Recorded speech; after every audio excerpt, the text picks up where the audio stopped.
उस साल मेरी जिंदगी एकदम टूट गई थी।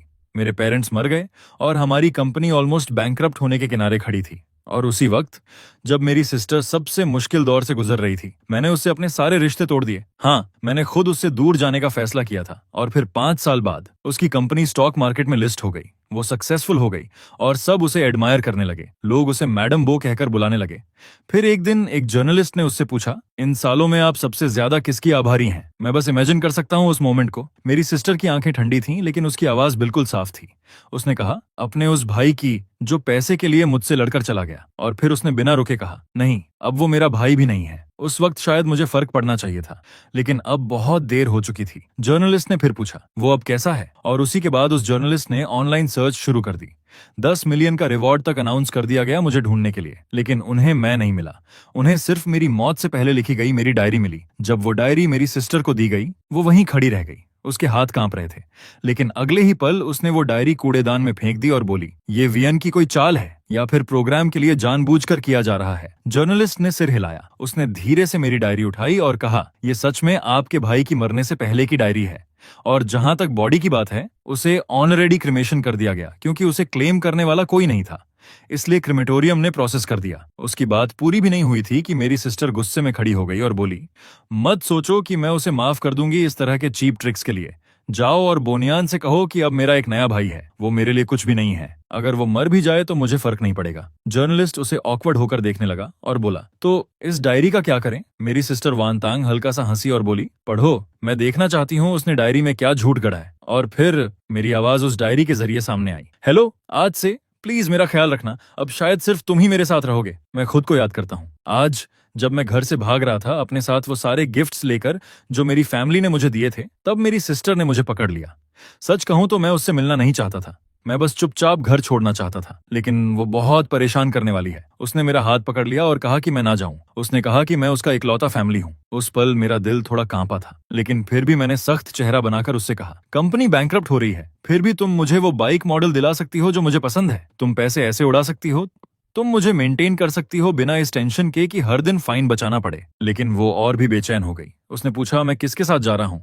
कहा कि मुझे बेवकूफ मत बनो। और ये भी कहा कि वो और मेहनत करेगी, बहुत सारा पैसा कमाएगी, मुझे पहले जैसा लाइफ देगी, जैसे मैं कोई यंग मास्टर हूँ। और फिर मैंने क्या कहा था, मुझे तो ठगा जाना ज्यादा पसंद है। तुम्हें क्या? अगर तुम्हारे पास मुझे मेंटेन करने की कैपेसिटी और पैसा होता तो मैं अभी भी तुम्हारा अच्छा भाई होता, घर वापस आ जाता। लेकिन तुम्हारे पास कब पैसा होगा? मेरी सिस्टर, जो इतनी प्रौड थी, मुझे रोकने के लिए घुटनों पर बैठ गई थी। सच में कितना पैथेटिक था ना। मैंने अपना चेहरा घुमा लिया और आंसू पोंछ लिए ताकि वो देख ना सके। फिर मैंने कहा, मेरे फ्यूचर में दखल मत दो। और उसी वक्त मैंने उससे सारे रिश्ते तोड़ दिए। लोग मुझे देखते रहे जब मैं अपना सामान घसीटते हुए दूर जा रहा था। सॉरी सिस्टर, तुम्हें बहुत दर्द हुआ होगा ना। डायरी का वो हिस्सा खत्म हुआ और उस रात जर्नलिस्ट ने गहरी सांस ली। अनएक्सपेक्टेडली सीईओ अपनी छोटी ब्रदर पर इतना डिपेंड करती थी, लेकिन कैमरा मेरी सिस्टर की तरफ गया। उसके चेहरे पर कोई इमोशन नहीं था, वो अब भी ठंडी थी। उसने बस हल्के से कहा, मुझे बहुत पछतावा है कि मैंने उसके साथ इतना अच्छा व्यवहार किया, एक नालायक को पाल लिया। डायरी फिर शुरू हुई। मैं फिर आ गया हूँ। आज मैं एक और हॉस्पिटल गया टेस्ट कराने।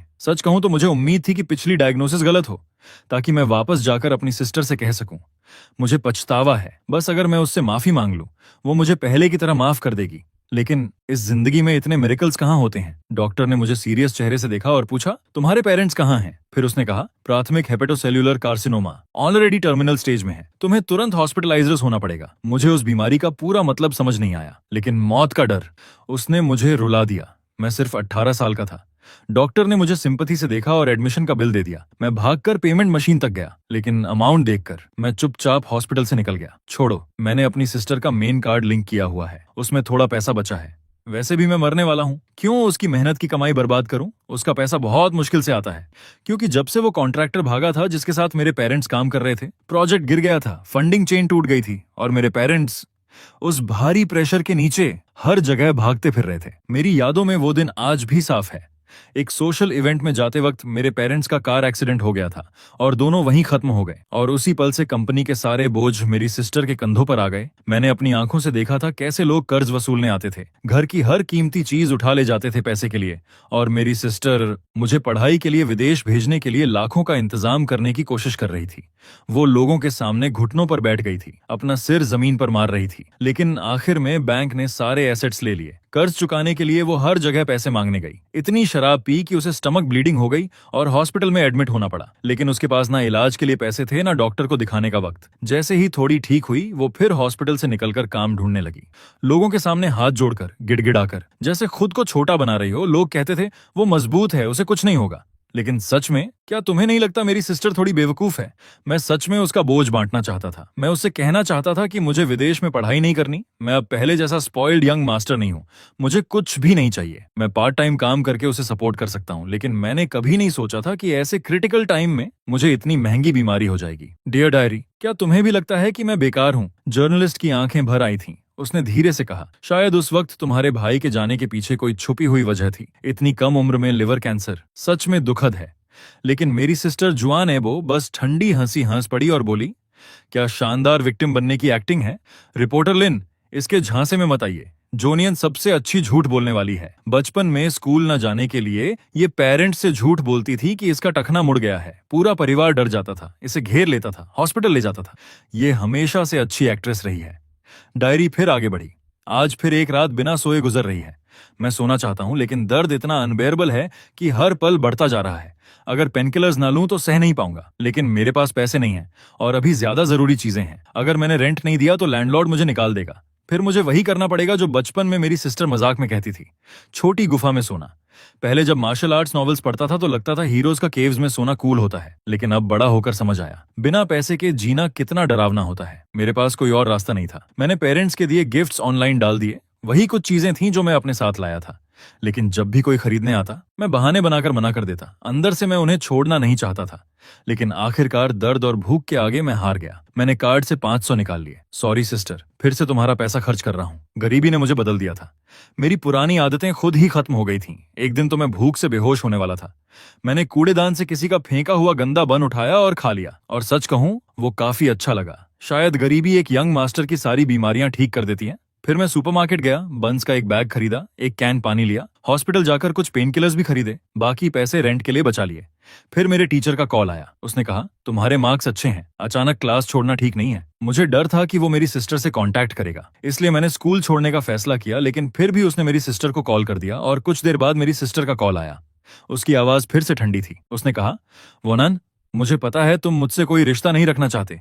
मुझे फर्क नहीं पड़ता तुम किस औरत के साथ हो, लेकिन उसके लिए अपनी पढ़ाई तक छोड़ देना, क्या ये हमारे पेरेंट्स के साथ न्याय है? मैं उसकी आवाज सुन रहा था, लेकिन ऐसा लग रहा था जैसे बहुत लंबा समय गुजर गया हो, जैसे आधी जिंदगी बीत गई हो। मैंने अपना मुंह ढक लिया ताकि मैं जोर से रोना पड़ूं, लेकिन आंसू रुक ही नहीं रहे थे। सिस्टर, मैं तुम्हें कितना मिस करता हूँ। दूसरी तरफ वो इम्पेशेंट हो गई और बोली, अगर तुम ऐसे ही रहे तो मैं सच में तुम्हारी चिंता करना बंद कर दूंगी। और फिर उसने फोन काट दिया।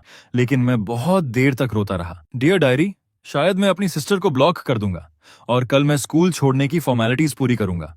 जर्नलिस्ट्स के बीच माहौल थोड़ा हैवी हो गया था। सीई थोड़ी स्टन्ड थी। उसने रुककर अपनी आंखों के कोने साफ किए और अगला पन्ना पलटा। डियर डायरी, मैंने घर बदल लिया। जिस पुराने हॉस्टल में मैं रह रहा था उसका किराया 50 पर नाइट था। मेरे लिए वो बहुत महंगा था, इसलिए मैं पूरा दिन भागता रहा, पूरी सिटी छान मारी और आखिरकार शहर के साउथ में एक रिमोट सी अर्बन विलेज में मुझे एक हॉस्टल मिला जो सिर्फ 30 पर नाइट था।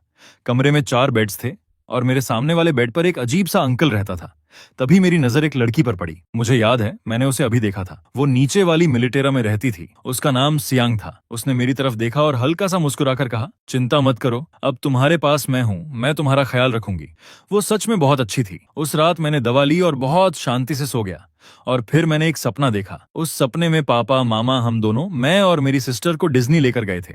उन्हें पता था मुझे आयरन मैन पसंद है। मेरी सिस्टर मेरे लिए घंटों लाइन में खड़ी रही और जब आखिर उसका नंबर आया, उसने मेरा नाम जोर से पुकारा और मुझे उस एक्टर के सामने धक्का दे दिया जो आयरन मैन का रोल कर रहा था। आखिरकार मैं अपने फेवरेट आइडल के साथ फोटो ले पाया। मैं इतना मुस्कुराया कि मेरी आंखें सिकुड़ गईं। पापा, मामा और मेरी सिस्टर थोड़ी दूर खड़े मुझे खुशी से देख रहे थे। लेकिन जैसे ही मैंने फोटो खत्म की और पीछे मुड़ा, सब गायब हो चुके थे। जो आसमान पहले साफ था वो अचानक अंधेरा हो गया। मुझे डर लगने लगा। मैंने उन्हें हर जगह ढूंढा, लेकिन वो कहीं नहीं मिले। और फिर मैं डर के मारे उठ गया। मेरा पूरा शरीर ठंडे पसीने में भीगा हुआ था। सियांग मुझे चिंता से देख रही थी। उसने पूछा, तुम ठीक हो? मैंने सिर हिला दिया। फिर उसने पूछा, मैं यहाँ क्यों रह रहा हूँ? और मैंने उसे सब कुछ बता दिया। पता नहीं क्यों, लेकिन मुझे उस पर बहुत भरोसा हो गया था। सब सुनने के बाद उसने कुछ नहीं कहा, बस मुझे गले लगा लिया। उसका वो हग बहुत वार्म था। उसने बताया कि वो ऑर्फन है, छोटी उम्र से ही सोसाइटी में स्ट्रगल कर रही है, हर तरह के लोगों से मिली है और सेल्फ डिफेंस की कई स्किल्स सीखी हैं। फिर उसने कहा, तुम जैसे इंसान का मुझे ख्याल रखना ही होगा। उसने मुझे पैसे बचाने के कई तरीके सिखाए, जैसे सुपरमार्केट जाकर एक्सपायरी के करीब वाले फूड लेना। कुछ सुपरमार्केट्स थोड़ा कंपेंसेट करते हैं, कुछ नहीं, लेकिन एक्सपायर्ड फूड फ्री में दे देते हैं। फिर मार्केट जाकर जो सब्जियों की पत्तियां लोग फेंक देते हैं उन्हें उठाना, सड़ा हुआ हिस्सा हटाकर उबाल लेना, उससे भी पेट भर सकता है। सियांग मुझे पार्ट टाइम काम पर भी ले गई। उस दिन मैंने 60 युएन कमाए। जब मैंने वो पैसे हाथ में लिए, पहली बार लगा कि मैं बेकार नहीं हूं। मैंने सोचा, अगर मैं हर दिन इतना कमा पाऊं तो मरने के बाद भी अपनी सिस्टर के लिए थोड़ा पैसा छोड़ सकता हूं। ये सोचकर मैं खुद ही हंस पड़ा। सियांग मुझे ऐसे देख रही थी जैसे मैं पागल हूं। उसने कहा, सिर्फ 60 युएन कमा के इतना खुश हो रहे हो? उसने मेरे माथे पर हाथ रखकर कहा कि मैं बेवकूफ हूं और वहां रहते हुए मुझे हर दिन उस अजीब अंकल से भी बचकर रहना पड़ता था।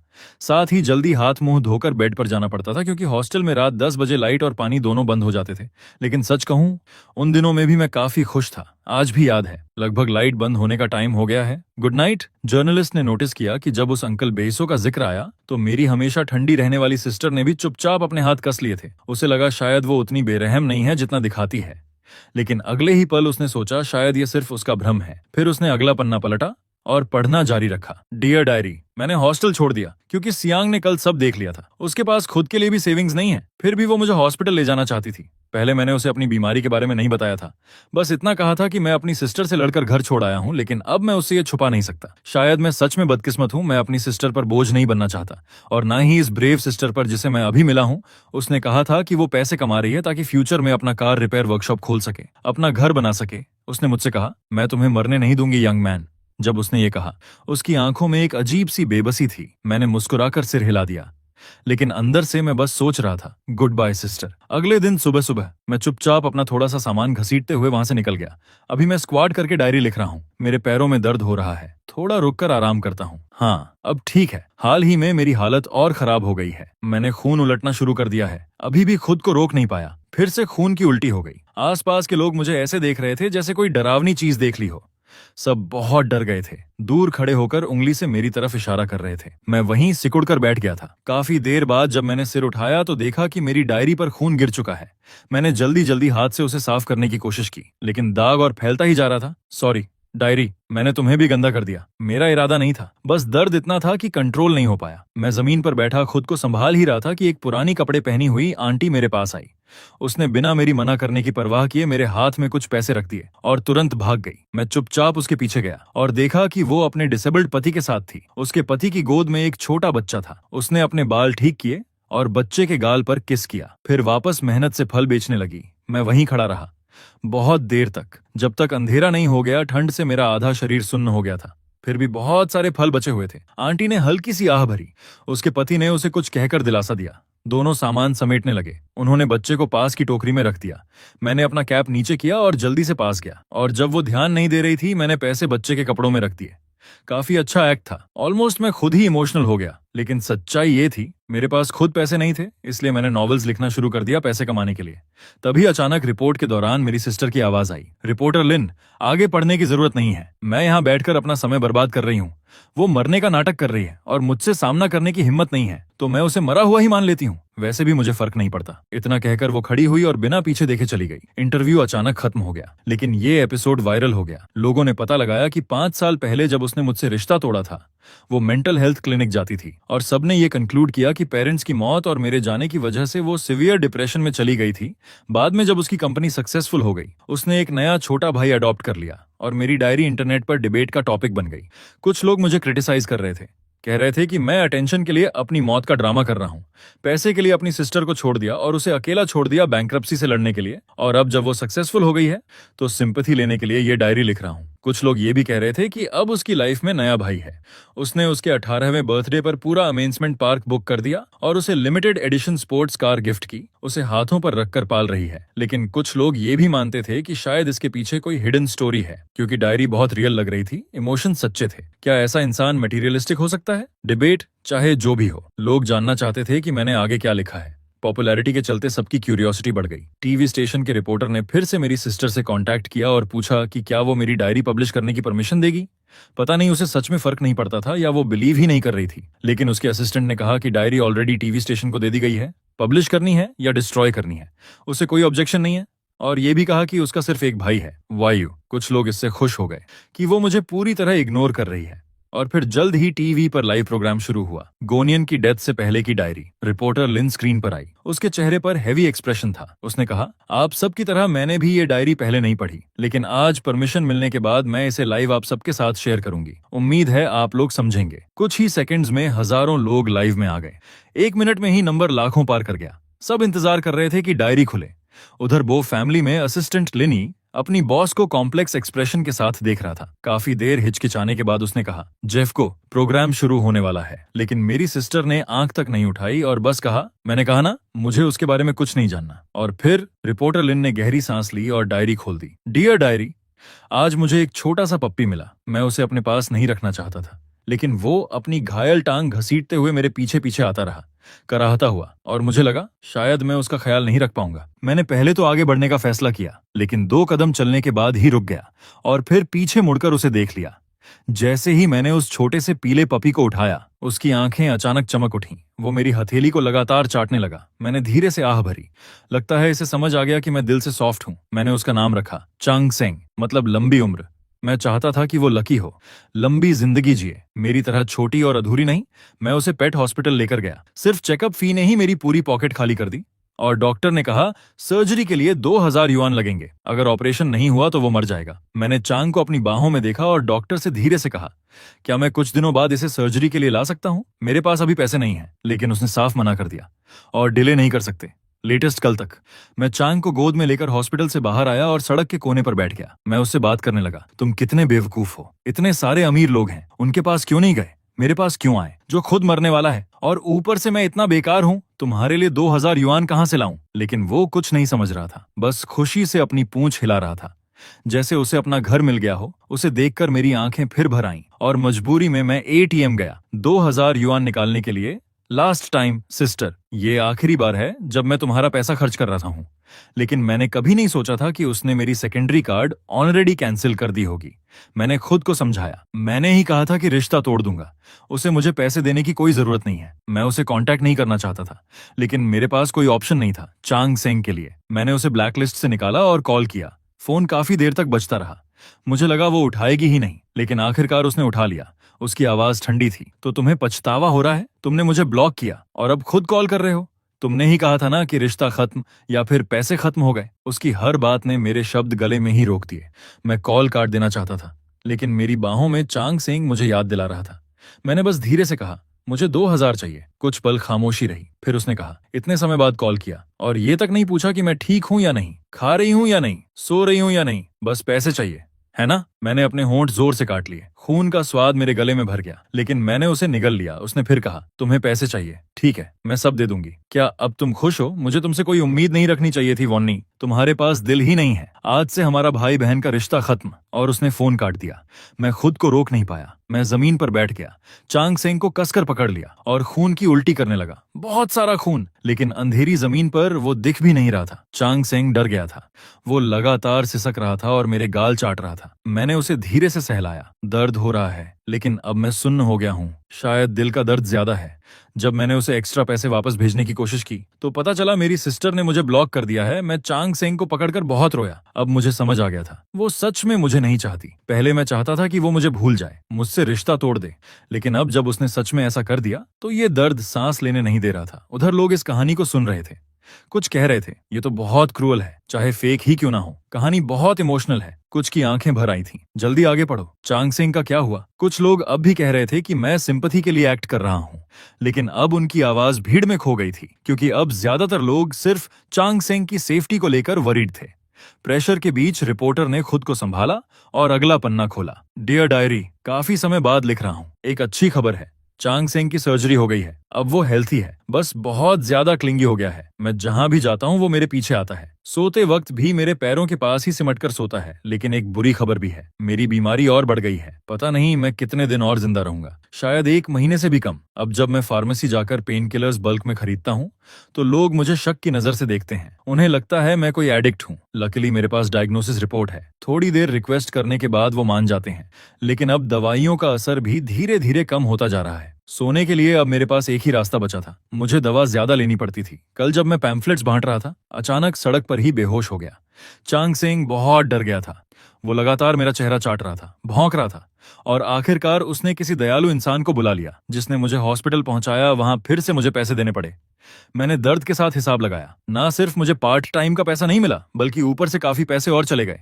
डॉक्टर ने साफ कहा, तुम्हें तुरंत हॉस्पिटल में एडमिट होना पड़ेगा और अपने फैमिली को इन्फॉर्म करना होगा। अगर तुम ऐसे ही रहे तो शायद जल्द ही। उसने बात पूरी नहीं की, लेकिन मैं समझ गया था वो क्या कहना चाहता है। मैंने कुछ टालने वाली बातें कहीं और हॉस्पिटल से भाग गया। मैं एडमिट नहीं होने वाला, वो बहुत महंगा है। हॉस्पिटल के बाहर ही मुझे चांग सिंह मिल गया। जैसे ही उसने मुझे देखा वो भागता हुआ मेरे पास आया। अब भी दर्द कम नहीं हो रहा था। मैं करवट बदलता रहता था लेकिन नींद नहीं आती थी। चांग सिंह मेरे दर्द को समझ रहा था। वो बेचैन था, कुछ कर नहीं सकता था, बस मुझसे चिपक कर मुझे बार बार चाट रहा था जैसे रो रहा हो।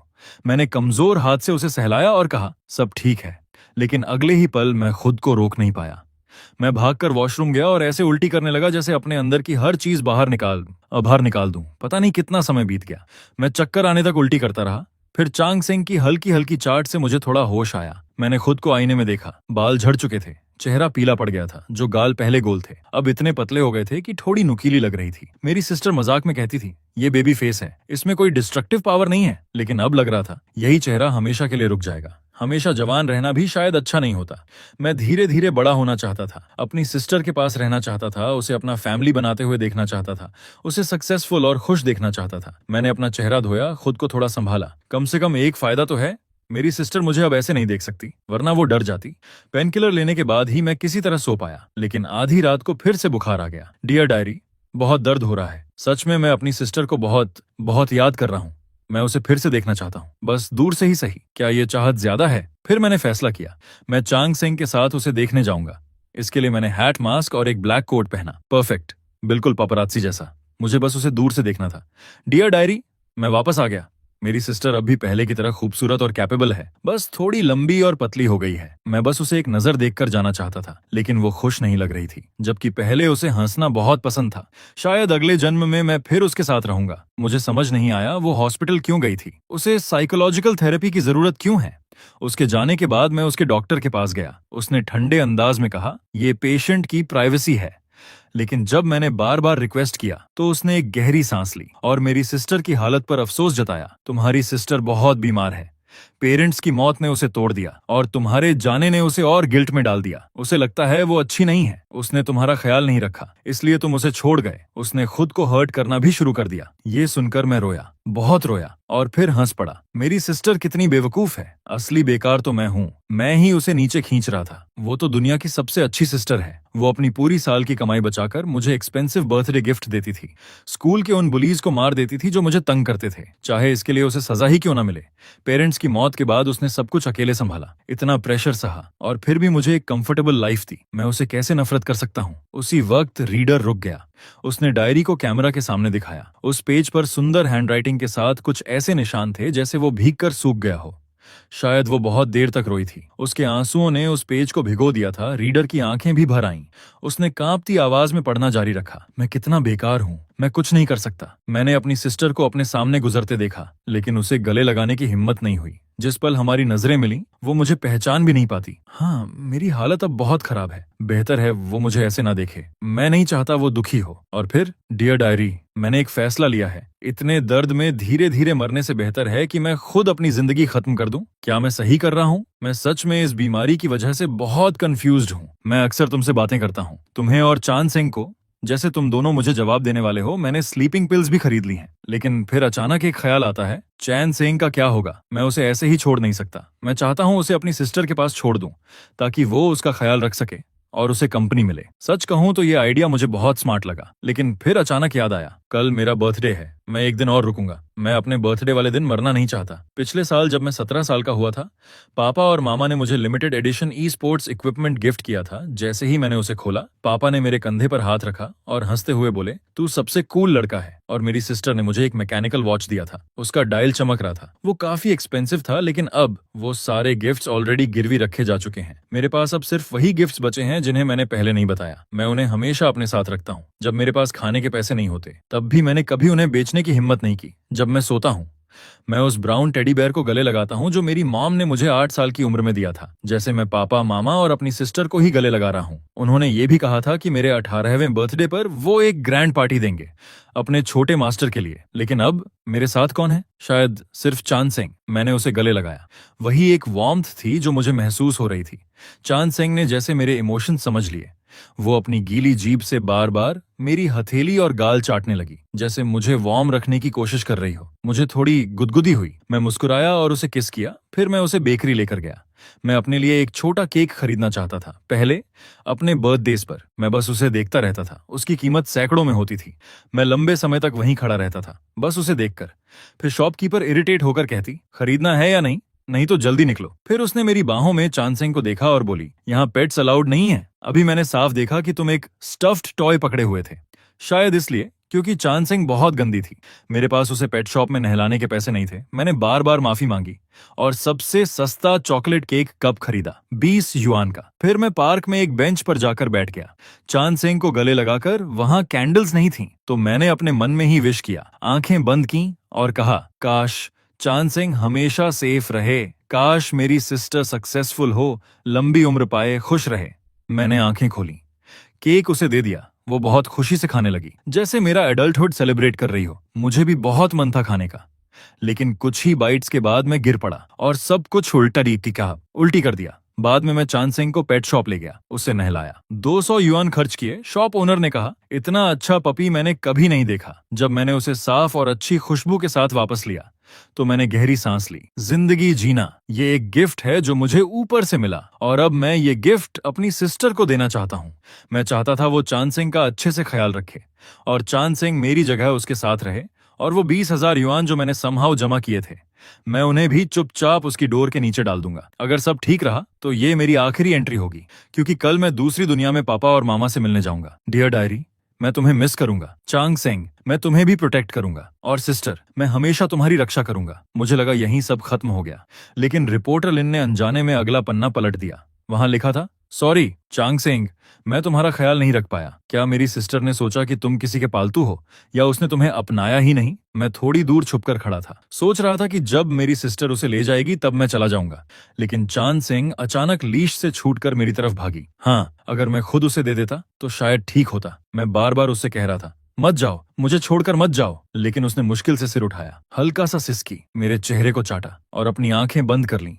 मैंने उसे कसकर गले लगाया और धीरे धीरे गाने लगा, अच्छा पपी, दरवाजा खोलो। गाते हुए मेरे आंसू लगातार गिर रहे थे। मैंने चांद सिंह को पापा और मामा की कब्र के पास उस छोटी सी पहाड़ी पर दफना दिया। आज रात चांद पूरा नहीं है, लेकिन बहुत चमकीला है। मैं और इंतजार नहीं कर सकता। चंग सिंह, थोड़ा धीरे भागो, मैं भी आ रहा हूं तुम्हारे पास और पापा मामा के पास। Good bye sister. डायरी यहीं खत्म हो गई, और जैसे ही ये पढ़ना खत्म हुआ, लाइव स्ट्रीम में कमेंट्स की बारिश होने लगी। लोग कह रहे थे, चैंग सिंह भी मर गया और वीएन भी। ये कितना क्रूअल है। खुद मरना काफी नहीं था क्या? पप्पी को भी मार दिया। उस बेचारे पप्पी का क्या कसूर था? चैंग सिंह के लिए बहुत दुख हो रहा है। मुझे मार दो, लेकिन पप्पी को मत छुओ। लोग पूछ रहे थे, क्या ये बोनियान सच में मर गया था या ये सब प्रोग्राम का इफेक्ट है? तभी किसी ने जवाब दिया, पुलिस रिकॉर्ड्स और हमारी इन्वेस्टिगेशन के अनुसार वॉनन की मौत 5 साल पहले हो चुकी है। ये कोई शो नहीं है, ना ही फेक डेथ है। मर चुके इंसान के बारे में बुरा मत कहिए। अपने शब्दों का ध्यान रखें। जहां तक डायरी की बात है, हम इसे प्रिजर्व करेंगे, बाकी सवालों का जवाब नहीं देंगे। धन्यवाद। और इसके बाद लाइव स्ट्रीम बंद कर दी गई, लेकिन लोगों की क्यूरियोसिटी खत्म नहीं हुई। सबने सीईओ के सोशल मीडिया पर जाकर मैसेजेस करने शुरू कर दिए। कमेंट्स भरने लगे। टॉपिक ट्रेंड बन गया। सीईओ का भाई वोनान मर चुका है। गोनियन की डायरी सच है। तभी उस डायरी में मेंशन हुई दूसरी सिस्टर ने इंटरनेट पर पोस्ट किया, नियन नियन मर गया, मुझे माफ कर दो। वो बिना बताए चली गई थी। मैंने उसे बहुत ढूंढा, लेकिन नहीं मिला। अगर मैं उसे पहले हॉस्पिटल ले जाती तो शायद वो इतनी जल्दी नहीं जाता। पहले तो लोग डाउट कर रहे थे, लेकिन जब उसने उनकी साथ की फोटो पोस्ट की तो सब चुप हो गए। फोटो में जो लड़का मुस्कुरा रहा था, वो बिल्कुल वही था जो डायरी में था, और जो पहले सामने आया था। अब सबको यकीन हो गया। इंटरनेट पर लोग टूट गए। सबने मान लिया कि डायरी सच थी। पूरी दुनिया गुआनियन और चांग सेंग की मौत पर शोक मनाने लगी। हैशटैग्स वायरल हो गए। नियन नियन चांग सेंग, हम तुम्हें घर ले जाएंगे, क्या तुम दोनों वहां ठीक हो? ये सब इतना बढ़ गया कि आखिरकार प्रेसिडेंट बो के असिस्टेंट तक बात पहुंच गई। उसने काफी देर तक फोन देखा, हेसिटेशन हुआ, लेकिन आखिर बोल ही पड़ी। प्रेसिडेंट बो, 5 साल पहले आपने एक बेज कलर का पपी देखा था? प्रेसिडेंट बो ने उसे हैरानी से देखा, फिर धीरे से सिर हिलाया। उस दिन मैं काम से घर लौट रही थी। मैंने गेट के पास एक छोटा सा पपी देखा। हल्का रंग, गुलाबी नाक, बहुत साफ और प्यारा, लग रहा था किसी का पेट है। मुझे याद आया उसे भी छोटे एनिमल्स पसंद थे, तो मैं पास गई और उसे सहलाया। वो पपी बहुत अच्छा था, लगातार अपनी पूंछ हिला रहा था। मुझे लगा उसका ओनर वापस आएगा, इसलिए मैं घर चली गई। लेकिन थोड़ी देर बाद बाहर शोर सुनाई दिया। मैंने विंडो से देखा, एक लड़का सड़क के बीच उस पप्पी को पकड़कर रो रहा था, बुरी तरह रो रहा था। शायद वही उसका मालिक था। कहते हैं पपी अपने ओनर को ना देखकर घबरा गया और लीश तोड़कर भाग गया। असिस्टेंट ये सुनकर सन्न रह गई। तभी उसका फोन बजा। उसने नीचे देखा, जो फाइल उसे भेजी गई थी उसे खोलते ही उसका चेहरा बदल गया। प्रेसिडेंट बो, मुझे माफ कीजिए। इस दौरान मैंने आपकी जानकारी के बिना डायरी और आपके भाई के बारे में इन्वेस्टिगेशन की, और वो सच में मर चुका है। पुलिस ने उसकी मौत 5 साल पहले रजिस्टर की थी। एविडेंस रियल है, फेक नहीं हो सकता। उसने पॉइजन लेकर सुसाइड किया था, और वो डायरी भी असली है। ये कहकर असिस्टेंट ने उसकी तरफ देखने की हिम्मत भी नहीं की, बस धीरे से बोली, आप ये टैग्स भी देख लीजिए। लोग जानना चाहते हैं कि उसके साथ क्या हुआ। आज उसकी डायरी पूरी इंटरनेट पर फैल चुकी है। शायद आप भी जानना चाहेंगी। दरवाजे की तरफ बढ़ते हुए उसने आखिरी बात कही, आपके भाई ने सच में बहुत कुछ सहा है। और फिर वो बाहर निकल गई। डोर धीरे से बंद हुआ। एक हल्की सी क्लिक की आवाज आई, और जैसे दुनिया बाहर रह गई, अंदर सिर्फ प्रेसिडेंट बो और उसके हाथ में वो भारी डॉक्यूमेंट रह गया। हवा जैसे रुक गई थी। जो ठंडापन और बेपरवाही वो अब तक दिखा रही थी, वो पल भर में टूट गई, जैसे फूला हुआ गुब्बारा फट जाए। उसके पास हिम्मत नहीं थी उस डॉक्यूमेंट को तुरंत खोलने की। वो बस अपनी ठंडी उंगलियों से उसके खुरदरे किनारों को छू रही थी। उसके दिमाग में वो इंटरव्यू बार बार घूम रहा था। रिपोर्टर का डायरी निकालना, वो अजीब सा दर्द जो उसे उस वक्त महसूस हुआ था, वो छोटे छोटे डाउट्स जिन्हें उसने दबा दिया था, और वो गिल्ट। मैं चाहता था उसे कंपनी मिले, चांग का ख्याल रखने वाला कोई हो। उस वक्त उसे ये सब गोनियन का झूठ लगा था, लेकिन अब वो सब जहरीली सुइयों की तरह उसके दिल में चुभ रहा था। और आखिरकार कांपते हुए उसने डॉक्यूमेंट खोला। पहली पेज पर पुलिस डेथ सर्टिफिकेट की कॉपी थी। काले सफेद अक्षरों में ठंडी सच्चाई। Name onion, gender male, date of death 5 साल पहले की उस पतझड़ की रात, उसकी आखिरी बात के सिर्फ 3 महीने बाद। सिर्फ 3 महीने। कॉज ऑफ डेथ, लोकेशन चिंग्याओ नदी के पास एक छोटी सी झाड़ियों में, वहीं जहां डायरी में लिखा था। उसके पेरेंट्स की राख के पास। वहां एक कमजोर बूढ़ा सा दिखने वाला लड़का मिला था। वही मैं था। उसका शरीर, क्योंकि उसे क्लेम करने वाला कोई नहीं था, हॉस्पिटल ने रूल्स के अनुसार उसका क्रिमेशन कर दिया। उसकी राख को अस्थायी तौर पर रख लिया गया था आगे इको प्रोसेस के लिए। ये हर एक शब्द जैसे किसी कुंद चाकू की तरह उसके दिल को बार बार काट रहा था। किसी ने क्लेम नहीं किया। ये 4 शब्द जैसे एक जोरदार थप्पड़ बनकर उसके चेहरे पर पड़े। उस वक्त वो क्या कर रही थी? वो मेरी बिट्रेयल के गुस्से और दर्द में डूबी हुई थी। शायद किसी मेंटल क्लिनिक में ट्रीटमेंट ले रही थी। शायद किसी पार्टी में जबरदस्ती मुस्कुरा रही थी। शायद उसने एक बार भी ये सोचने की कोशिश नहीं की कि मैं कहीं जिंदा भी हूं या नहीं। फाइल के साथ कुछ फोटोज भी अटैच्ड थीं। क्वालिटी बहुत साफ नहीं थी, लेकिन उस वक्त की हालत समझने के लिए काफी थी। एक दुबला पतला, लगभग पहचान से बाहर हो चुका लड़का पेड़ के सहारे चुपचाप बैठा था। उसने वही ब्लैक कोट पहना हुआ था जो डायरी में मेंशन था। हैट ने उसके चेहरे का ज्यादातर हिस्सा ढक रखा था। उसके पैरों के पास खाली दवाइयों के पैकेट्स और स्लीपिंग पिल्स के ब्लिस्टर पड़े थे, और उसकी बाहों में बस एक पुराना गंदा सा ब्राउन टेडी बियर था। वॉन्टंग ने उसे तुरंत पहचान लिया। वो वही गिफ्ट था जो मॉम ने मुझे 8 साल की उम्र में दिया था, जिसे मैंने हमेशा अपने पास रखा। एक और फोटो थी जहां डायरी मिली थी, ठीक उसके पास, प्लास्टिक बैग में केयरफुली लपेटी हुई, जैसे उसे नमी से बचाने की कोशिश की गई हो। आखिरी पल तक मैं बस उसी डायरी को प्रोटेक्ट कर रहा था, जिस पर मैं भरोसा कर सकता था। वॉटंग की सांसें तेज हो गईं। उसकी नजर धुंधली पड़ने लगी। उसने जल्दी से अपना मुंह ढक लिया, लेकिन उसके सीने से उठती हुई वो टूटी हुई आवाज रुक नहीं पाई। आंसू जो वो सोचती थी कि वो पहले ही खत्म हो चुके हैं, इस पल फट पड़े, जैसे जलते हुए उसकी त्वचा को चीर रहे हों। वो बुदबुदाई, नियन नियन। उसकी आवाज उसकी अपनी भी नहीं लग रही थी। ये कोई एक्ट नहीं था, ना कोई कहानी। वो सच में बीमार था, सच में अकेला था, अपनी आखिरी सांसों में बीमारी और दुनिया की बेरुखी झेल रहा था। फिर भी हर वक्त मेरे बारे में सोच रहा था, अपनी बेवकूफ बड़ी बहन के बारे में। उसने जो कुछ कहा था वो सब जानबूझकर था, मुझे दूर करने के लिए। इसलिए नहीं कि वो मुझसे प्यार नहीं करता था, बल्कि इसलिए कि वो मुझसे बहुत ज्यादा प्यार करता था। इतना कि वो खुद सारे इल्जाम और दर्द उठाना चाहता था, बस मुझ पर बोझ न बने। और मैंने क्या किया, मैंने उसकी हर बात पर यकीन कर लिया। 5 साल तक उससे नफरत करती रही, यहाँ तक कि उसकी मौत की खबर पर भी मैंने कहा, मर भी जाए तो मुझे फर्क नहीं पड़ेगा। मैंने एक नया छोटा भाई अडॉप्ट कर लिया उसकी जगह भरने के लिए। लेकिन मैंने कभी यह समझने की कोशिश ही नहीं की कि उस दिन उसने ऐसा फैसला क्यों लिया। एक भारी पछतावा और गिल्ट की लहर उसे डुबोने लगी। उसे मेरी आखिरी बातें याद आईं। मैं तुम्हें सब दे दूंगी, क्या अब तुम खुश हो? मुझे तुमसे कोई उम्मीद नहीं रखनी चाहिए थी, तुम्हारे पास दिल ही नहीं है। और फिर उसने कॉल काट दिया था, मुझे ब्लॉक कर दिया था। उस वक्त मुझे कितना दर्द हुआ होगा, कितना। उसे याद आया, मैं खून उलट रहा था, चांग सेंग को पकड़कर बुरी तरह रो रहा था। इतने सालों से दबा हुआ दर्द अब उसके गले से निकलकर चीख बन गया। वांटंग खुद को संभाल नहीं पाई। वो चेयर से फिसलकर नीचे कारपेट पर बैठ गई, एक खोई हुई बच्ची की तरह। अपने शरीर को समेटकर जोर जोर से रोने लगी। उस रोने में सिर्फ पछतावा नहीं था, बल्कि एक ऐसा दर्द था जिसे कभी ठीक नहीं किया जा सकता। वो जमीन पर हाथ मार रही थी, उसके नाखून महंगे कारपेट में धंसने वाले थे। मैं उसे बचा सकती थी, मैं उसे पहचान सकती थी। मैं उसे पहचान क्यों नहीं पाई? ये सवाल बार बार उसके दिमाग को खा रहा था। उसे वो दिन याद आया, फेयर में भीड़ के बाहर एक दुबला पतला इंसान, कैप और मास्क पहने हुए। वो मैं था, उसका नियन नियन। वो मुझे देख रही थी, लेकिन उसने ठंडेपन से नजर हटा ली। अगर उस वक्त वो रुक जाती, अगर वो पास आकर बस एक बार पूछ लेती। लेकिन जिंदगी में अगर नहीं होते। ऑफिस के बाहर लिन और बाकी सेक्रेटरीज अंदर से आती उसकी टूटी हुई रोने की आवाज सुन रहे थे। सब एक दूसरे को देख रहे थे, उनकी आंखों में चिंता और सहानुभूति थी। लेकिन कोई अंदर जाने की हिम्मत नहीं कर रहा था, क्योंकि सब जानते थे उसे ये दर्द महसूस करना जरूरी है। उसे इस सच्चाई का सामना करना ही होगा। वो बानतांग को पता ही नहीं चला वो कितनी देर तक रोती रही, जब तक उसकी आवाज बैठ नहीं गई, जैसे उसके सारे आंसू खत्म हो चुके हों। बस शरीर में अनियंत्रित झटके रह गए थे। वो जमीन पर गिरी हुई थी, खाली आंखों से छत पर लगे उस महंगे शैंडेलियर को देख रही थी। उसे लग रहा था जैसे पूरी दुनिया से रंग गायब हो गया हो। अगले दिन भी वो कंपनी नहीं गई, अर्जेंट काम लिनई ने संभाल लिए। शाम को वो चिंता के साथ विला पहुंची, स्पेयर की से दरवाजा खोला और एक तेज शराब की गंध उसके चेहरे से टकराई। लिविंग रूम पूरी तरह बिखरा हुआ था, खाली शराब की बॉटल्स हर जगह पड़ी थीं। वो बांटंग अभी भी कल वाला बिजनेस सूट पहने हुए थी, सोफा के कोने में सिकुड़ी हुई, बाल बिखरे हुए, आंखें सूजी हुई, चेहरे पर सूखे आंसुओं के निशान। लेकिन उसके हाथ में उस डायरी की फोटोकॉपी कसकर पकड़ी हुई थी। मैडम, वो। लिनी धीरे धीरे उसके पास आई। वंटंग ने धीरे से सिर उठाया, उसकी नजरें खाली थीं। कुछ देर बाद वो लिनी के चेहरे पर टिक गईं। लिनी? उसकी आवाज इतनी भारी थी कि सुनना मुश्किल था। वो मुझसे नफरत करता था, आखिर तक मुझसे नफरत करता रहा। लिनी के दिल में चुभन हुई। वो झुककर उसके हाथ से खाली वाइन बॉटल धीरे से ले ली और बोली, प्रेसिडेंट बो, डायरी के हिसाब से मिस्टर वियान ने कभी आपसे नफरत नहीं की। आखिरी तक वो बस यही चाहता था कि आप खुश रहें। वॉटंग हल्का सा हंसी, लेकिन वो हंसी टूटी हुई थी। खुश? मैंने उसे खो दिया, मुझे खुश रहने का क्या हक है?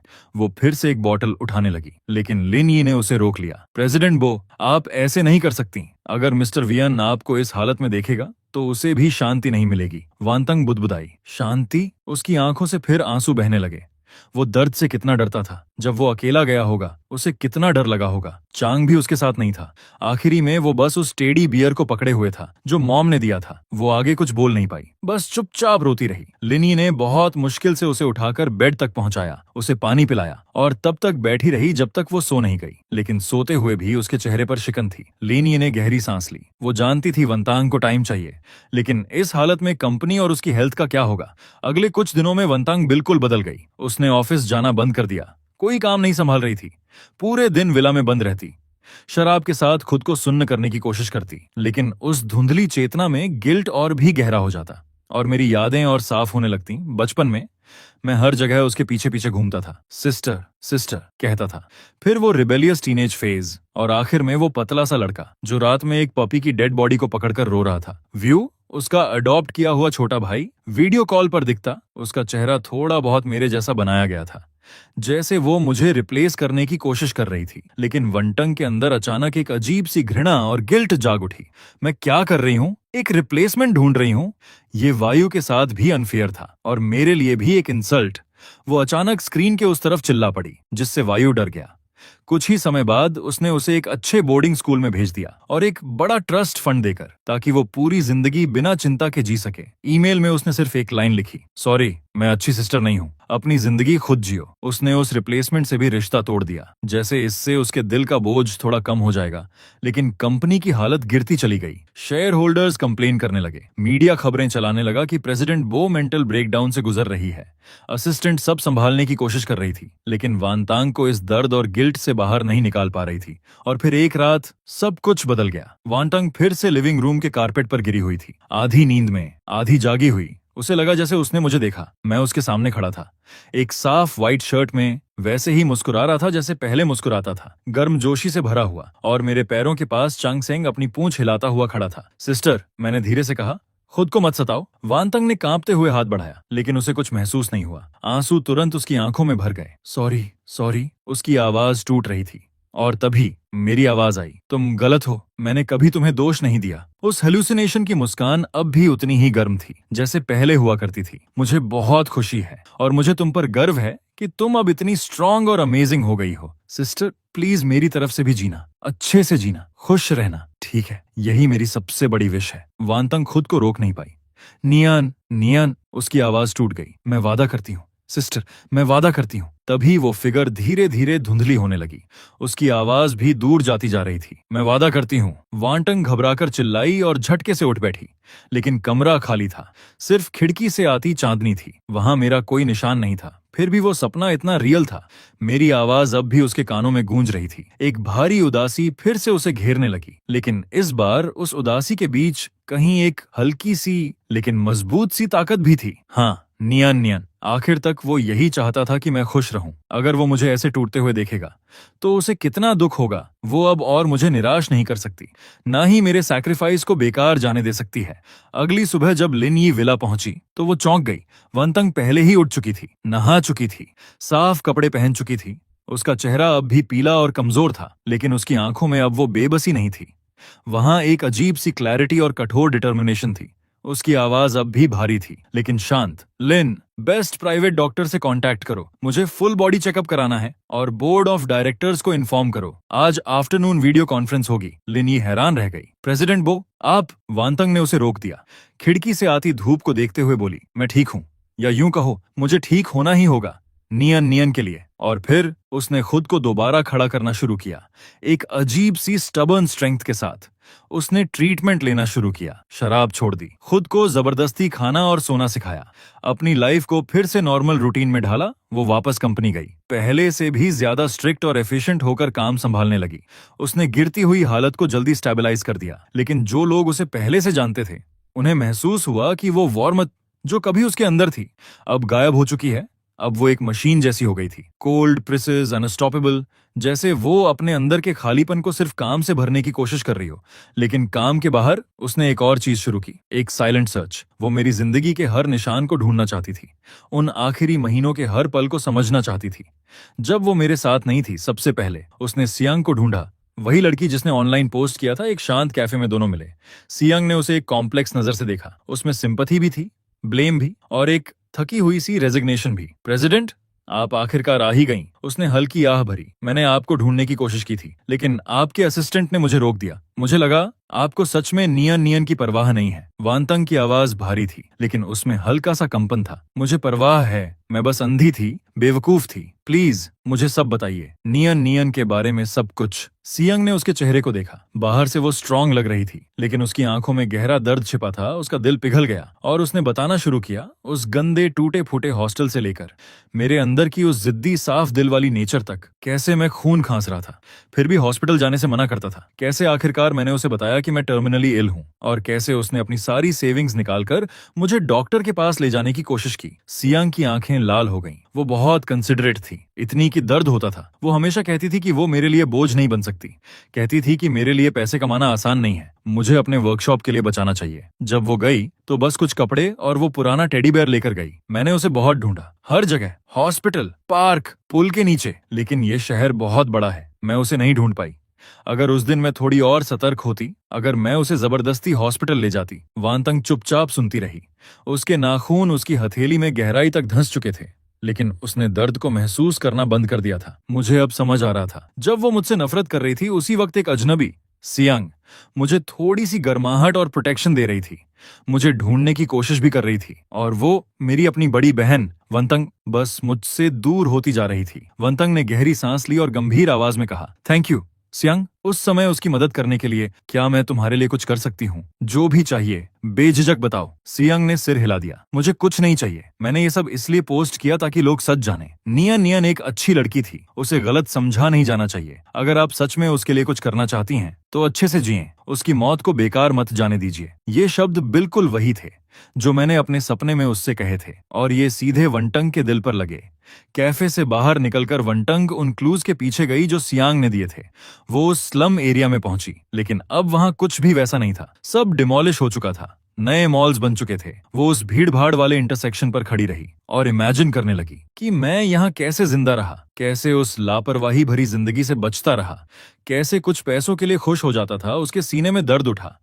फिर वो उन जगहों पर गई जो डायरी में लिखी थी, सुपरमार्केट, वेजिटेबल मार्केट, यहाँ तक कि वो वेटेरिनरी क्लिनिक भी पहुंची।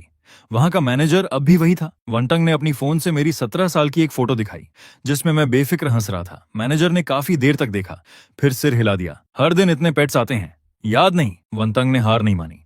उसने चांग सेंग का डिस्क्रिप्शन दिया, छोटा मिक्स्ड ब्रीड डॉग, एक टांग में लंगड़ापन। मैनेजर ने काफी देर सोचा, थोड़ा वगैरह याद है लेकिन डिटेल्स नहीं।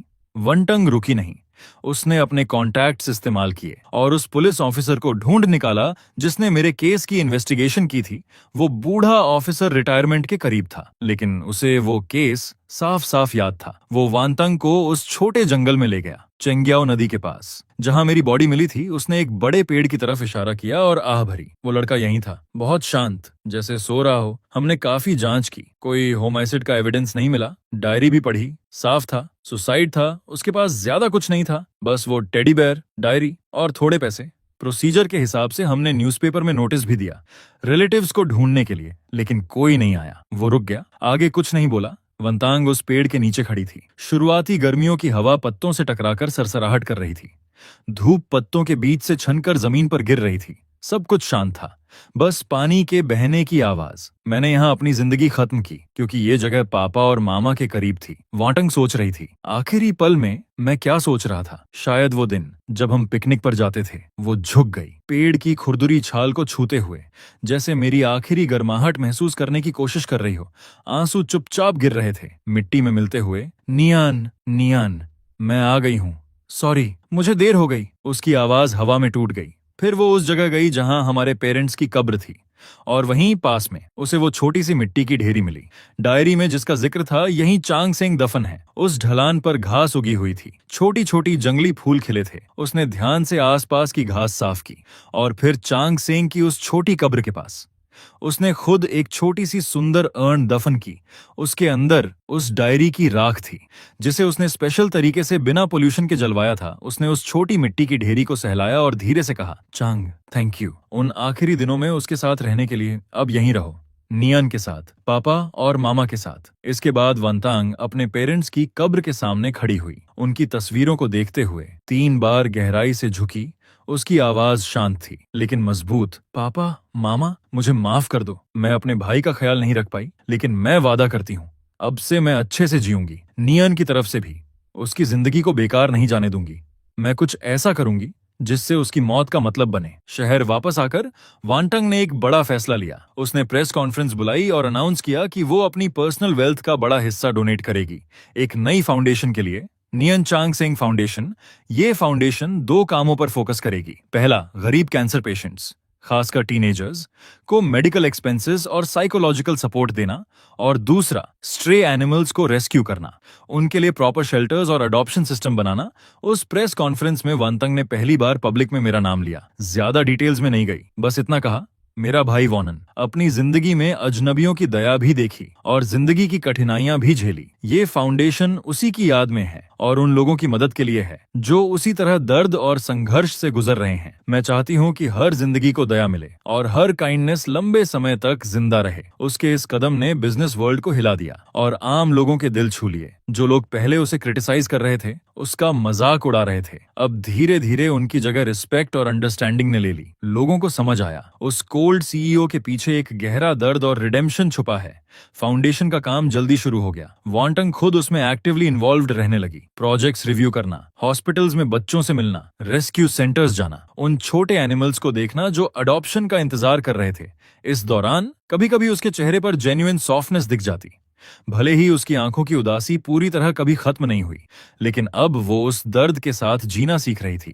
वो अक्सर एक चिल्ड्रंस हॉस्पिटल जाती जो फाउंडेशन फंड करता था, और बाहर बैठकर उन बच्चों को देखती जो बीमारी से लड़ रहे थे। एक बार एक छोटा बच्चा, जिसे वही बीमारी थी जो मुझे थी, कीमोथेरेपी से उसके सारे बाल गिर चुके थे, लेकिन फिर भी वो मुस्कुरा रहा था। उस पल वांतांग को मेरे बचपन की याद आ गई। वो उसके पास गई, धीरे से उसके सिर को छुआ और उसे एक नया टॉय टैक्सी दिया। बच्चे की वो खुशी भरी मुस्कान उसके ठंडे दिल में एक हल्की सी गर्माहट ले आई। उसने सियांग की भी मदद करने की कोशिश की, उसे इन्वेस्ट करके बलून शॉप खोलने में हेल्प करना चाहती थी, लेकिन सियांग ने फिर मना कर दिया। जेफाबो, आपकी काइंडनेस की मैं कद्र करती हूँ, लेकिन मैं अपने हाथों से कमाना चाहती हूँ, और अब मैं फाउंडेशन में वॉलंटियर भी हूँ। स्ट्रे एनिमल्स को रेस्क्यू करती हूँ, मुझे अच्छा लगता है। शायद यही नियन चाहता था कि हम सब अपने अपने तरीके से अच्छा जिएं। वांतंग ने इंसिस्ट नहीं किया, उसने उसकी चॉइस का सम्मान किया, और दिल से थैंकफुल थी कि मेरी आखिरी जिंदगी में मुझे ऐसा सच्चा दोस्त मिला। सियांग खिड़की के बाहर देखते हुए बोली। वो कहती थी,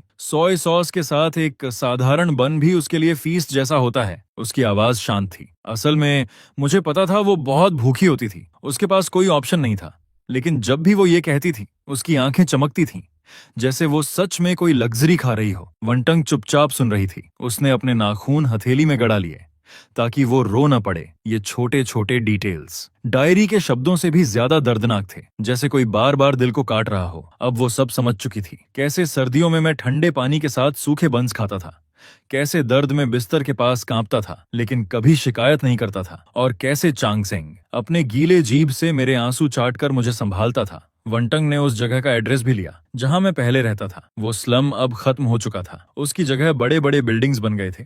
फिर भी वो अक्सर वहां ड्राइव करके जाती, सड़क के किनारे गाड़ी खड़ी करती, कुछ नहीं करती, बस उन बिल्डिंग्स को देखती रहती। इमेजिन करती कि मैं कैसे वहां अपनी बीमारी के साथ हर दिन स्ट्रगल करता था। कंपनी के काम वो अब भी अच्छे से संभाल रही थी, लेकिन पहले जैसी जान लगाकर मेहनत करने वाली एनर्जी अब उसके अंदर नहीं रही थी। अब वो पहले जैसी नहीं रही थी। बाहर के लोग कहते थे कि भाई की घटना के बाद वेंटांग बदल गई है, उसने सब पावर डिस्ट्रीब्यूट कर दिया, अब हर चीज खुद कंट्रोल करने की कोशिश नहीं करती जैसे पहले करती थी। लोग कहते थे बॉस अब समझदार हो गई है, अब वो पूरी तरह चैरिटी में लगी है, लेकिन सिर्फ उसकी असिस्टेंट लिनी जानती थी कि वांतांग के दिल में अब भी सुकून नहीं है। उसके स्टडी रूम में उस डायरी की फोटोकॉपी रखी थी जिसके किनारे घिस चुके थे, और उसके पास ही एक ढेर था liver cancer treatments, palliative care, psychological intervention के डॉक्यूमेंट्स का, जैसे वो कोई लंबी रिसर्च कर रही हो। सब्जेक्ट था उसका अपना भाई और पर्पस। शायद अपने दिमाग में उस पास्ट को बार बार बदलने की कोशिश, जिसे बदला नहीं जा सकता। समय तेजी से गुजर गया, और देखते ही देखते 3 साल बीत गए उस लाइव ब्रॉडकास्ट को जिसने पूरे देश को हिला दिया था। नियन चांगसेंग फाउंडेशन ने हजारों फैमिलीज की मदद की।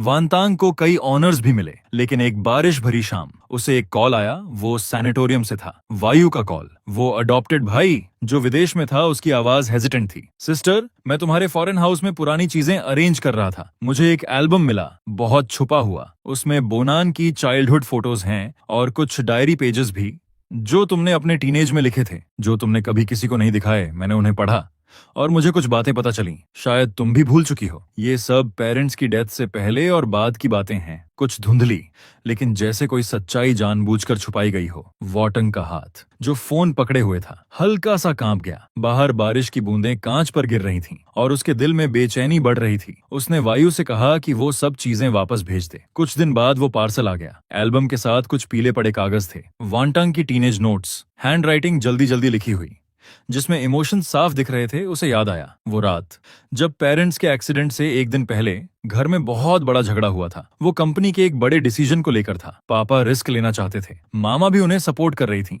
लेकिन उस समय की वंटंग ने जोरदार विरोध किया था। उसने गुस्से में कहा था, अगर आप ऐसा करेंगे तो हम सब बर्बाद हो जाएंगे। उस डायरी में उसने पेरेंट्स की जिद के लिए रिसेंटमेंट लिखा था और फ्यूचर के लिए डर भी। और आखिरी लाइन थी, अगर कभी ये फैमिली टूट गई तो इसकी वजह वही होंगे। ये शब्द जो समय के साथ दब गए थे, अचानक एक जंग लगी चाबी की तरह उसकी यादों का बंद दरवाजा खोल गए। वंटंग कुर्सी पर गिर गई, उसका शरीर ठंडे पसीने में भीग गया, और तब उसे सब याद आ गया। जिस दिन पेरेंट्स का एक्सीडेंट हुआ था वो उसी झगड़े की वजह से हुआ था, और वो उन्हें विदा करने भी नहीं गई थी इतने सालों तक।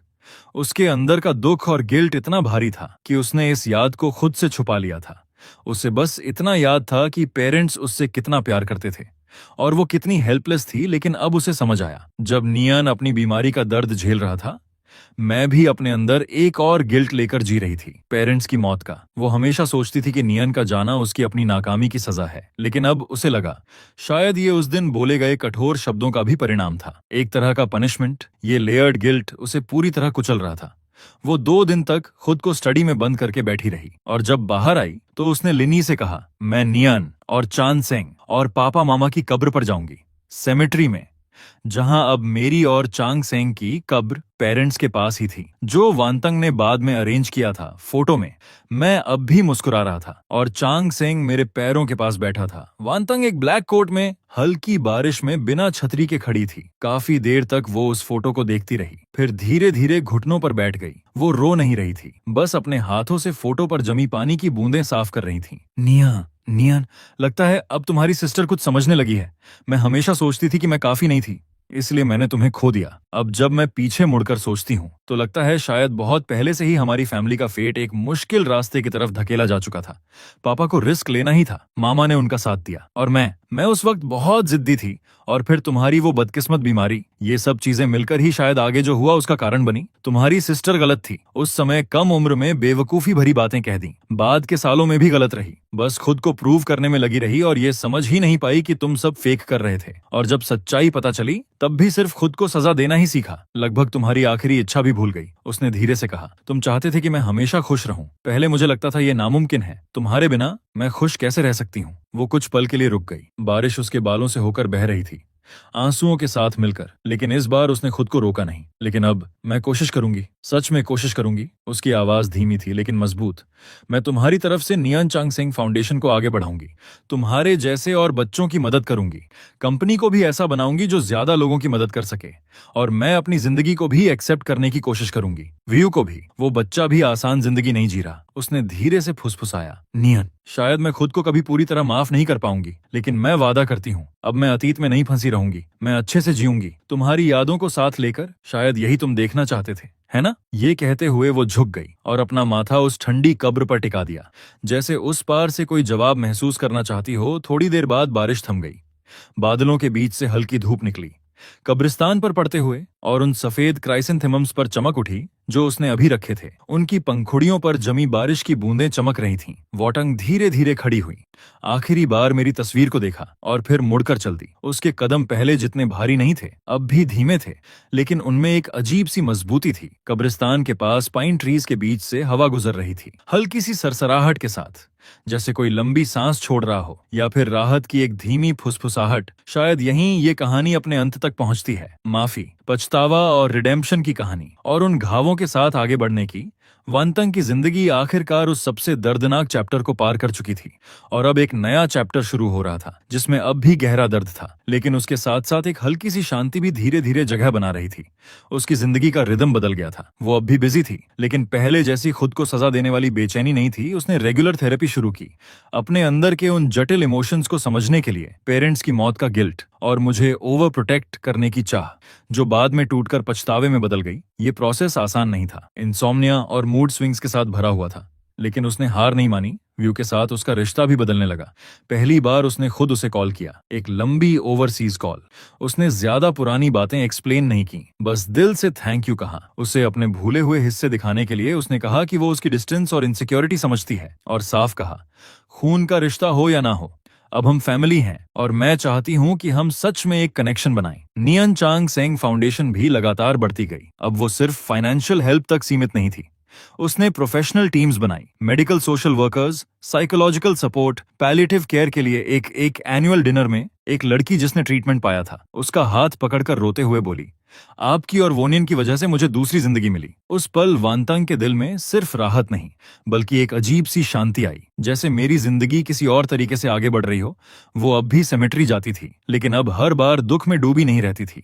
कभी कभी वो मेरे लिए सूरजमुखी लेकर जाती, जो मुझे पसंद थे। कभी कभी वो बस चुपचाप बैठ जाती और मुझे अपनी जिंदगी के बारे में बताती, फाउंडेशन का हाल, कंपनी की परेशानियां, जैसे पहले मैं उसके पास बैठा सुनता था। एक बार तो उसने चांग सेंग की छोटी सी कब्र के सामने एक नया टॉय भी रख दिया। चांग सेंग, इसका ख्याल रखना। वक्त उड़ता गया और फिर 2 साल और बीत गए। एक बिजनेस फोरम के बाद होटल के लॉबी में वांतांग की मुलाकात अचानक एक पुराने चेहरे से हुई। वही रिपोर्टर लिन, जिसने उस दिन डायरी को लाइव में पढ़ा था, अब वो मीडिया इंडस्ट्री में एक बड़ा नाम बन चुका था। उसके बालों में हल्की सफेदी आ गई थी। वो मुस्कुराते हुए आगे आया, लेकिन उसकी आंखों में अब भी एक हल्की सी तलाश थी। प्रेसिडेंट बो, बहुत समय हो गया। वांतांग ने शांत स्वर में हाथ मिलाया। रिपोर्टर लिन, कैसे हैं आप? दोनों होटल के कैफे में बैठ गए। थोड़ी देर सामान्य बातें करने के बाद लिन थोड़ी देर झिझका, फिर बोला, प्रेसिडेंट बो, इन सालों में आप ठीक हैं? वांतांग ने अपने कॉफी कप को धीरे धीरे घुमाया और खिड़की के बाहर चमकते शहर को देखते हुए कहा, ठीक कहूं तो पूरी तरह नहीं, लेकिन बुरा भी नहीं। मैंने खुद से समझौता करना सीख लिया है, पास्ट के साथ जीना सीख लिया है। शायद यही ग्रो करना होता है। बस इसकी कीमत बहुत बड़ी थी। वो थोड़ी देर रुकी, फिर बोली, उस डायरी ने बहुत लोगों को बदल दिया, मुझे भी। उसने मुझे जिंदगी की नाजुकता और रिश्तों की कीमत समझाई। मैं हमेशा आपको प्रॉपर्ली थैंक कहना चाहती थी, और सॉरी भी, उस वक्त जिस तरह आपने सब सामने लाया। लिन ने हल्की मुस्कान के साथ सिर हिलाया। मुझे थैंक आपको कहना चाहिए। आपने मुझे नियन नियन की आखिरी आवाज सुनाई। प्रोसेस दर्दनाक था, लेकिन अगर वो डायरी नहीं होती तो शायद आप हमेशा उस झूठ में जीती जो आपने खुद बनाया था, और वो उसके लिए अनफेयर होता। कुछ पल खामोशी रही, फिर लिन ने जैसे कोई फैसला लिया। उसने अपने बैग से एक हल्का सा पीला पड़ा एनवेलोप निकाला और वांटंग की तरफ बढ़ा दिया। वांटंग थोड़ी कंफ्यूज्ड हो गई। ये क्या है? लिन ने धीरे से कहा, ये उस समय डायरी के साथ मिला था। जब मैंने वोनान की चीजें अरेंज की थीं, तब मुझे लगा ये देने का सही समय नहीं है, इसलिए मैंने इसे अपने पास रखा। लेकिन अब मुझे लगता है ये आपको मिलना चाहिए। वांतंग का दिल एक पल के लिए रुक गया। उसने धीरे से एनवेलोप खोला। अंदर कोई लेटर नहीं था, बल्कि एक पुरानी सी कलर ड्राइंग थी, जैसे किसी नोटबुक से फाड़ी गई हो। उसके एजेस अनइवन थे। ड्राइंग में एक सीन था, नीला आसमान, चमकता हुआ सूरज, हरी घास, एक लड़की पोनीटेल में मुस्कुराती हुई। वो खुद थी, छोटी वांटांग। एक हाथ से एक छोटे लड़के का हाथ पकड़े हुए मैं, वॉनन, और दूसरे हाथ में एक छोटा पप्पी, चेंग सिंह। पीछे पापा और मामा खड़े थे, मुस्कुराते हुए। ऊपर कोने में टेढ़े मेढ़े लेकिन ध्यान से लिखे हुए शब्द थे, my family, author Wonan, wish, I hope my sister always be happy. और पीछे और भी छोटे और जल्दी जल्दी लिखे शब्द बाद में जोड़े गए थे, sister, sorry and I love you. Wantang की नजर धुंधली हो गई। उसे जैसे मैं दिख रहा था अपने आखिरी पलों में, दर्द से कांपते हाथों से ये ड्राइंग बनाते हुए। वो फैमिली जिसे वो सबसे ज्यादा चाहता था लेकिन कभी पा नहीं सका। उसके दिल में कोई शिकायत नहीं थी, सिर्फ माफी और प्यार। वांतंग ने उस पतले कागज को कसकर पकड़ लिया, जैसे ये दुनिया की सबसे कीमती चीज हो। आंसू उस ड्राइंग पर गिरने लगे, लेकिन उसने जल्दी से उन्हें अपनी उंगलियों से पोंछ दिया, डरते हुए कि कहीं मेरे छोड़े हुए निशान मिट न जाएं। उसकी आवाज टूट गई। वो हमेशा मेरे बारे में सोचता था। लिन की आंखें भी भर आईं। उसने चुपचाप सिर हिला दिया। उस रात वंटंग ने उस ड्राइंग को केयरफुली फ्रेम किया, उसे अपने स्टडी में टांग दिया और उसके पास डायरी की कॉपी रख दी। वो काफी देर तक उसके सामने खड़ी रही, बस उसे देखती रही, बहुत देर तक। आने वाले दिनों में वांतंग फिर से वही पावरफुल सीईओ बन गई, बिजनेस वर्ल्ड में फेमस, और नियन चांग सेंग फाउंडेशन की फाउंडर भी।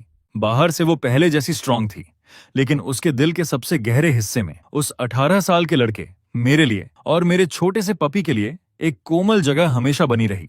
अब वो भूलने की कोशिश नहीं करती थी, उसने याद रखना चुन लिया था। वो इस भारी प्यार को अपने साथ लेकर दुनिया में आगे बढ़ती रही, वैसे ही जीने की कोशिश करती रही जैसा मैं उसे देखना चाहता था। उसे पता था कि जिंदगी की बारिश फिर कभी भी लौट सकती है, लेकिन अब उसके दिल में उसने मेरे और अपने लिए एक हमेशा का वार्म अम्ब्रेला बना लिया था। ये कहानी पूरी तरह हैप्पी एंडिंग नहीं थी, लेकिन अब इसमें एक सच्ची कंप्लीटनेस थी, घावों के साथ भी आगे बढ़ने की। उसकी जिंदगी धीरे धीरे एक नई नॉर्मेलिटी में बदल गई। वो ड्राइंग, माई फैमिली, उसके दिल के सबसे ठंडे कोने में एक छोटी सी रोशनी बन गई। उसने अपने दुख को मिटाया नहीं, लेकिन उस तीखे गिल्ट को कम कर दिया। अब उसे समझ आया कि मैं उसे सिर्फ दर्द और पछतावा देकर नहीं गया, बल्कि एक सच्चा साफ प्यार और दुआ भी देकर गया हूँ। और यही समझ उसे सच में आगे बढ़ने की ताकत दे गई। उसने अब अपनी जिंदगी को खुद शेप करना शुरू किया, सिर्फ काम तक सीमित नहीं रही। उसने अपने पुराने शौक, ऑयल पेंटिंग को फिर से शुरू किया, वीकेंड क्लासेस ज्वाइन की, स्टूडियो में टर्पेंटाइन की खुशबू, ब्रश के कैनवास पर चलने का एहसास उसे एक पुरानी शांति देता था। वो लैंडस्केप्स बनाती, स्टिल लाइफ बनाती, लेकिन कभी इंसानों को पेंट नहीं करती, खासकर अपनी फैमिली को नहीं, क्योंकि वो एक ड्राइंग जो मैंने बनाई थी वही उसके लिए इनाफ थी। उसे खराब करने की हिम्मत नहीं थी। वायु के साथ उसका रिश्ता भी अब नेचुरल हो गया था। ग्रेजुएशन के बाद वायु वापस देश आया, लेकिन बीओ ग्रुप में नहीं गया। उसने अपनी मेहनत से एक टेक पब्लिशिंग कंपनी ज्वाइन की। वंतंग ने उसकी चॉइस का रिस्पेक्ट किया। जब भी उसे गाइडेंस चाहिए होती वो एडवाइस देती। ऑर्डर नहीं, कभी कभी दोनों साथ खाना खाते, काम की बातें करते, जिंदगी की बातें करते, जैसे एक नॉर्मल भाई बहन। एक बार वायु अपनी गर्लफ्रेंड को उससे मिलाने लाया। लड़की थोड़ी नर्वस थी। वांतंग ने मुस्कुराकर उसे रेड एनवलप दिया। अच्छे से रहना, एक दूसरे को समझना। उस पल उसे लगा अगर मैं होता तो शायद वो भी ऐसी ही मोमेंट्स जीती। फाउंडेशन भी धीरे धीरे और बड़ी होती गई। अब वो मेडिकल रिसर्च इंस्टीट्यूशंस के साथ काम कर रही थी। लिवर कैंसर की अर्ली डिटेक्शन और टारगेटेड ड्रग्स पर रिसर्च फंड कर रही थी। वांतांग अब सिर्फ इन्वेस्टर नहीं थी, वो खुद प्रोजेक्ट डिस्कशंस में हिस्सा लेती, पेशेंट्स के परिवार की नजर से सुझाव देती। एक मीटिंग में एक यंग रिसर्चर एक्साइटेड होकर बोला, ये नई detection technology early liver cancer detection rate को 30% तक बढ़ा सकती है। ये सुनकर वांतांग की आंखें भर आईं। उसे याद आया जब मुझे डायग्नोज किया गया था तब बहुत देर हो चुकी थी। उसने अपनी हथेली कसकर दबाई, इमोशंस को कंट्रोल करने के लिए। अगर ये पहले होता, यही सोचकर उसने और भी मजबूती से ऐसे प्रोजेक्ट्स को सपोर्ट करने का फैसला किया। समय धीरे धीरे बहता रहा। फिर एक ऑटम की शाम वांटंग को एक कॉल आया। ये नर्सिंग होम से था, वायु का नहीं, सियांग का। मिसेज सियांग की तबीयत खराब है, कंडीशन ज्यादा अच्छी नहीं है, वो आपसे मिलना चाहती हैं। वांटंग ने तुरंत अपने सारे प्लान्स कैंसिल किए और उस छोटे शहर की तरफ ड्राइव की। हॉस्पिटल रूम में जहां डिसइंफेक्टेंट की गंध फैली हुई थी, सियांग पहले से काफी कमजोर लग रही थी। चेहरा पीला था लेकिन आंखें अब भी साफ थीं। उसने हल्की मुस्कान के साथ कहा, प्रेसिडेंट वो आप आ गईं। वांतंग उसके पास बैठ गई, उसका हाथ पकड़ लिया। मुझे प्रेसिडेंट मत कहो, बस वांतंग कहो। सियांग ने हल्का सा सिर हिलाया। सांस लेते हुए बोली, आदत हो गई है और आप प्रेसिडेंट ही हैं। वो मेरे पास ज्यादा समय नहीं है, एक बात है जो मैं आपको बताना चाहती हूँ। वंटंग के दिल में एक अजीब सा एहसास उठा। बताइए। सियांग की नजर कहीं दूर चली गई, जैसे वो यादों में खो गई हो। नियन के जाने से पहले उसने तुम्हारे लिए एक मैसेज छोड़ा था, डायरी में नहीं लिखा। उस दिन उसकी हालत बहुत खराब थी, बहुत दर्द में था। उसने मेरा हाथ पकड़ा और कहा, सिस्टर सियांग, अगर मेरी सिस्टर को कभी पता चले तो उससे कहना। शंग थोड़ी देर रुकी, उसकी सांसें तेज हो रही थीं। वंतंग ने जल्दी से उसे पानी देना चाहा, लेकिन उसने हाथ से इशारा करके मना कर दिया और बोलती रही। उसने कहा था, अपनी सिस्टर से कहना कि वो ज्यादा देर तक दुखी ना रहे, किसी को ढूंढे जो उसका साथ दे, पापा मामा की तरह अकेली ना रह जाए, और हर दिन गरम नरम खाना खाए। उसकी आवाज धीरे धीरे कमजोर होती गई। आखिरी शब्द तो जैसे सुनाई ही नहीं दिया। वांतंग की आंखों से आंसू चुपचाप गिरने लगे। ज्यादा देर तक दुखी मत रहना, किसी को ढूंढ लेना, रोज गरम खाना खाना, यही थे उसके छोटे भाई के आखिरी ख्याल। वांतंग का गला भर आया। उसने अपना चेहरा हथेली में छुपा लिया। सियांग धीरे से बोली, वो बेवकूफ लड़का, उसने कभी तुम्हें ब्लेम नहीं किया, हमेशा कहता था मेरी सिस्टर दुनिया की सबसे अच्छी सिस्टर है। कुछ दिनों बाद सियांग भी अपनी बीमारी से हार गई। वांतंग ने उसे मेरे पास ही दफना दिया, मेरी कब्र के पास। उसने फूल रखे और एक कप गरम चाय। अब जाओ, उससे मिलो। उसके बाद वांतंग ने सच में खाना सीरियसली लेना शुरू किया। उसने एक आंटी रखी जो उसके लिए स्टफ्ड बन्स बनाती थी। कभी कभी खुद भी खाना बनाना सीखती। किचन की गर्माहट उसे एक अजीब सा सुकून देती। एक दिन उसे कॉल आया, प्रोजेक्ट सक्सेसफुल हो गया था। दूसरी तरफ से खुशी से भरी आवाज आ रही थी। वांटंग सुनते सुनते हल्का सा मुस्कुरा दी। वो किचन में गई, उस वार्म लाइट में खड़ी होकर पहली बार उसने आंसू नहीं बहाए, बस धीरे से कहा, मैं अच्छे से जीऊंगी, तुम्हारे प्यार के साथ आगे बढ़ूंगी। वो अब भी सेमेट्री जाती थी, लेकिन अब जैसे पुराने दोस्तों से मिलने जाती हो। एक केटल लेकर जाती और उन्हें अपनी जिंदगी की बातें बताती। रूम की रोशनी और उसकी आवाज उसे याद दिलाती कि प्यार अब भी मौजूद है। नियन चांगसेंग फाउंडेशन अब लाखों लोगों की मदद कर रही थी। अर्ली डिटेक्शन प्रोग्राम्स ने अनगिनत जानें बचाईं। हर बार जब वो ऐसी खबर सुनती, उसके दिल का पछतावा थोड़ा हल्का हो जाता। एक इंटरनेशनल चैरिटी फोरम में लोगों ने कहा, नियन चांगसेंग एक फिलॉसफी जैसा है, रियल लाइफ से निकला हुआ। वंटंग ने हल्की मुस्कान के साथ कहा, असल में ये मेरे सीखने की वजह बन गया है। वायु का करियर भी सक्सेसफुल हो गया। टेक फील्ड में उसने अपना नाम बना लिया। वो अपनी गर्लफ्रेंड लिन वेई को वांतांग से मिलाने लाया। उसने जो ब्रेज्ड पोर्क बनाया था उसमें उसकी माँ की कुकिंग की झलक थी। वंटंग के दिल में एक हल्की गर्माहट उठी। समय बीतता गया, 10 साल गुजर गए। वंटंग के बालों में सफेदी आ गई। उसकी आंखें अब ज्यादा शांत थीं। उसने धीरे धीरे अपने ऊपर का बोझ कम किया, स्ट्रैटेजी और चैरिटी पर फोकस करने लगी। अपने गार्डन में सूरजमुखी और सफेद क्रिसैंथेमम्स लगाए। एक डॉक्यूमेंट्री डायरेक्टर ने उससे कांटेक्ट किया। नियन चांगसेंग की कहानी पर फिल्म बनाने के लिए वंटंग ने सोचकर हाँ कहा, लेकिन एक कंडीशन रखी, सच्चाई दिखाई जाए और फोकस फाउंडेशन के काम पर हो। कैमरा में वो शांत और कॉन्फिडेंट दिख रही थी।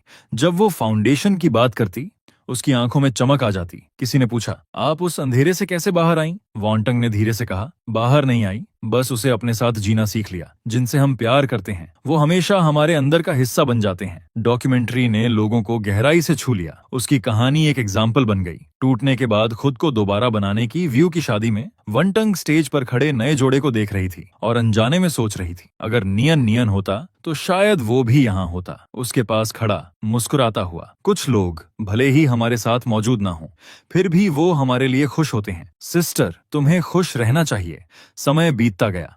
वॉन्टंग अब दादी बन चुकी थी। अपनी छोटी सी ग्रैंड डॉटर नियानीन को गोद में लिए उस बच्ची की आंखें बिल्कुल वैसी ही थीं जैसी मेरी थीं। वो उसे स्ट्रोलर में बैठाकर सूरजमुखी के बीच टहलाती। देखो, ये तुम्हारे दादा और चांगसेंग हैं। वो तुमसे बहुत प्यार करते हैं। जब नियानीन 3 साल की हुई, उसने साफ साफ कहा, दादी, और उस एक शब्द ने वांतांग के दिल में कुछ हल्का सा जगा दिया। वो उसके साथ समय बिताने लगी, उसे फेयरी टेल्स सुनाती, लेकिन कभी मेरा नाम नहीं लेती। शायद वो दर्द अब भी गहरा था। वांटंग इंडस्ट्री में एक रोल मॉडल बन गई। उसने सब देखा था, अंधेरी रातें, टूटना और फिर खुद को जोड़ना। धीरे धीरे उसने पीछे हटना शुरू किया, अपने गार्डन का ख्याल रखना, फूलों को खिलते और मुरझाते देखना। एक रात नियानिन ने आसमान की सबसे चमकीली स्टार की तरफ इशारा किया। दादी, वो चमक रहा है। वांतंग ने मुस्कुराकर कहा, शायद तुम्हारे दादा हमें देख रहे हैं। उसके 70वें बर्थडे पर वायु ने उसे एक हैंडमेड फोटो एल्बम दिया। पहली पेज पर लिखा था, माई फैमिली मूवी। न्यानिन ने अपने छोटे छोटे हाथों से लिखा था, परदादा, परदादी, दादा चांगसेंग और हम। आखिरी पेजेस खाली थे और व्यू ने कहा, बाकी हम आगे भरेंगे साथ में। वांतंग ने उस फोटो को हल्के से छुआ। उसकी आंखें नम हो गईं, लेकिन उसके होंठों पर एक सुकून भरी मुस्कान थी। ये गिफ्ट उसे ये बता रहा था कि मैं कभी भुलाया नहीं गया, मैं अब भी फैमिली की यादों में जिंदा हूं। उसने मेरी पुरानी चीजें अरेंज की, लेबल्स लगाकर, ताकि नियानिन जान सके उसकी फैमिली कहां से आई है। और आखिर में वांतंग, जिसने अपनी पूरी जिंदगी चैरिटी और दूसरों की मदद में लगा दी, उसने अपनी बुढ़ापे की जिंदगी शांति से बिताई। अपने आखिरी पल में उसने धीरे से कहा, पापा, मामा, नियन, तुम मुझे लेने आए हो। सॉरी, मैं तुम्हारा ख्याल नहीं रख पाई। उसकी आंखों से आंसू बह रहे थे, जैसे एक बच्ची रो रही हो। लेकिन जब उसने आखिरी सांस ली, उसके चेहरे पर एक शांत, संतुष्ट और मासूम सी मुस्कान थी, जैसे आखिरकार उसे सुकून मिल गया हो।